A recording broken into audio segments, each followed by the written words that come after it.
Hello again. We're going to take a closer look now at an issue that has raised a lot of alarm over Burma in recent months. Ongoing communal violence that's caused a humanitarian crisis in some areas. One flashpoint has been Rakhine State in western Burma, where tens of thousands of ethnic Rohingya Muslims have been living in camps since violence erupted last year. In late March this year, the violence spread with attacks in central Burma, in Mektela and the Bago region. At least 43 people were killed and mosques and Muslim shops were burnt in violent incidents led by Buddhist monks. And just in the last few days, the northern Kachin state has seen anti-Muslim violence for the first time, with Muslim businesses there targeted.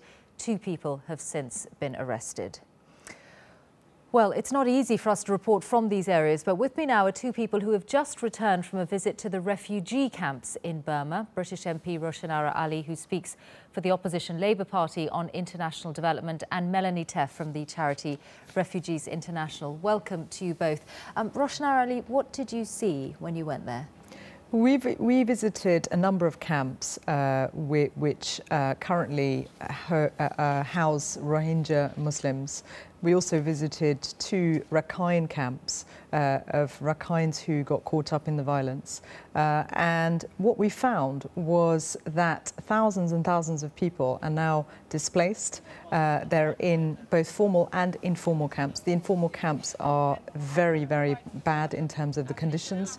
The humanitarian agencies have a real challenge of getting access to people. People can't get out of the camps. There's a lack of free movement, which is very, very different. The pictures we're looking at now are pictures that you shot during the course of your trip, or your team shot, and this is you talking to some of the women you met in the camps. Were they able to speak freely to you about what you were seeing? There's a huge amount of fear. There's a lot of concern about the reprisals which they have experienced at the time, and they don't have access to food. They don't sufficient amounts of food. There is help going in by UNHCR and other agencies, but it's not adequate. Children are really struggling. There are major problems with health. The death rate is very high, and ahead of the rainy season, this is already a humanitarian crisis, but it's going to be a catastrophe, and that's what we found from talking to many of the women and as well as the men in the camps. Melanie Teff, you were together on this visit, and you saw these camps as well, with thousands of people living in tents. What is it that prevents them going back, or what is the state of their homes today? Well, people are very, very scared to go back because they fled extreme violence.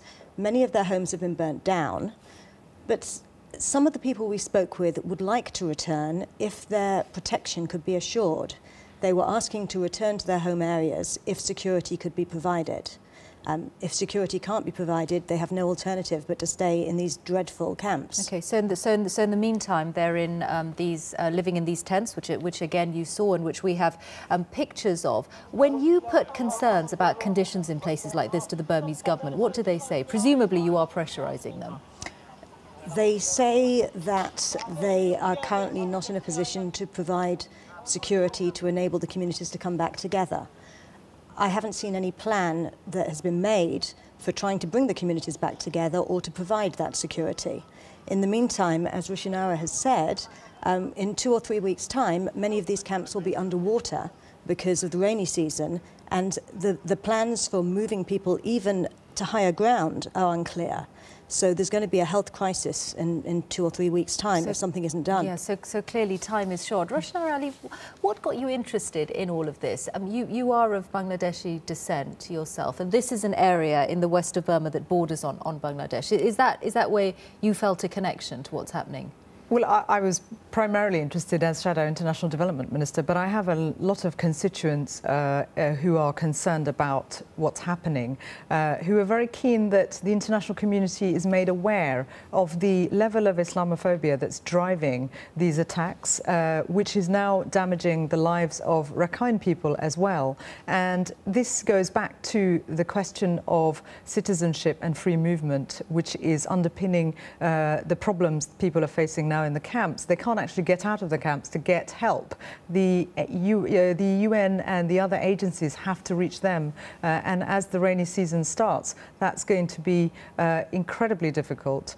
People are working under very difficult conditions, and many of my constituents and many humanitarian organisations and campaign organisations such as Burma Campaign and Refugees International, who supported me on this visit, are very keen to make sure that the world doesn't forget what's happening in the light of the reforms that are going on. Well, that's what's very interesting about this, because just a few weeks ago we saw the EU decide to lift all sanctions other than the arms embargo. Was that the wrong thing to do then, after what you've seen firsthand in Burma? Well, I would say that the EU does need to apply and keep the pressure on the Burmese government to ensure that human rights violations are stopped, and that the targeting of Muslims, not just Rohingyas, but Kaman Muslims who are also in these camps that we visited, and other minorities around the country is not on, and there's support to the Burmese government, appropriate support, but also a firm stance from the international community, but that this is not acceptable. The EU has a great deal of influence, the US has a great deal of influence, and the US has decided not to. Yes, interesting. There's quite a different approach, isn't there, between the US and the EU on this, because the US has been much more cautious. Which approach do you think, Melanie Teff, is the right one from the point of view of a campaign group like yours? Well, I think that removing the sanctions this time sends a worrying signal, given that the benchmarks that had been set by the EU 1 year ago have not been met. Those are benchmarks like improving the situation for the Rohingya and allowing all political prisoners out of prison. These are benchmarks that have not been met, so I don't think it was yet time to remove the sanctions. We need all the leverage we can get at this time, because this situation has not been resolved. And in fact, anti-Muslim violence is beginning to hit outside of the areas where the Rohingya are living. This could derail all of the progress that has been made in Burma. And so I think that strong pressure is needed at this time, not signals that we're removing pressure. Well, were you, on your visit then, were you able to put any of these concerns to the Burmese government as, as part of your role in the shadow cabinet in this country?